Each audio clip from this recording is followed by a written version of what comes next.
On the political impact of this tragedy in Orlando. Joining us now is Michael Shires. He's an associate professor of public policy at Pepperdine University.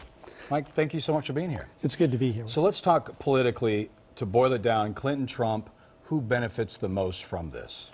Well, in the grand scheme of things, the general rule of thumb is if people feel more threatened, if they feel like their safety is more at stake, they tend to lean Republican. If they feel like their jobs are more at stake, they tend to lean Democrat. But do they lean to this Republican? Well, he is the strongest Republican on the ballot, okay. right? I mean, he's the only one the Republicans have right now. Sure. And so I think at this point, you know, he's been strong on immigration, he's been strong on the Muslim issue, and there does seem to be an ISIS linkage here, which people are going to make that connection. Okay. And so I think it's going to help him in the short run with a little bit of a bump. And, well, he would like to see that bump. He has run a lot of his campaign on the fact that he likes the idea of doing a temporary ban on Muslims coming into the country. I mean, you think it's just going to be that little of a bump, or is this really going to help him?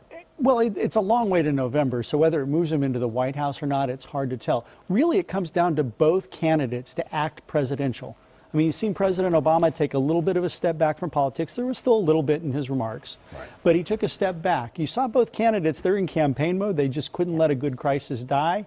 They stepped into the fray over campaign issues, and you're going to see those issues play out. Donald Trump trying to really focus on the national security failures of Clinton as a Secretary of State in the Obama administration, and then Hillary Clinton focusing on gun control and civil rights. Something was brought up today is the president called it terror and hate, and just as he said that, people started criticizing him for not calling it radical Islam. He has addressed the nation 20 times after mass shootings. He's never called it that. So is that a strategy? And would that, if he said it, entice violence? Because it always seems to kind of get rankered with the GOP when he doesn't say it. Well, you know, the folks who want to do us harm don't really care what he says. Okay.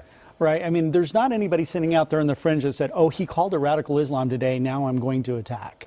But it really is a serious issue if you think that ISIS is driving this, that in fact we're not confronting the real problem. And that's the issue that Donald Trump's going to try and bring to the table is the administration and Hillary Clinton, because she was kind of forced to run closer to Barack Obama by Bernie Sanders, that they're not dealing with the reality of ISIS being out there. And in fact, ISIS emerged almost completely under the Obama administration.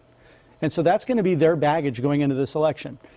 On the other side, Trump, you know, he's got all these baggage about civil rights questions and calling people's names and things like that. So expect to see the Democrats really pound on those issues going into November. All right, Michael Shires, thank you so much for coming in tonight.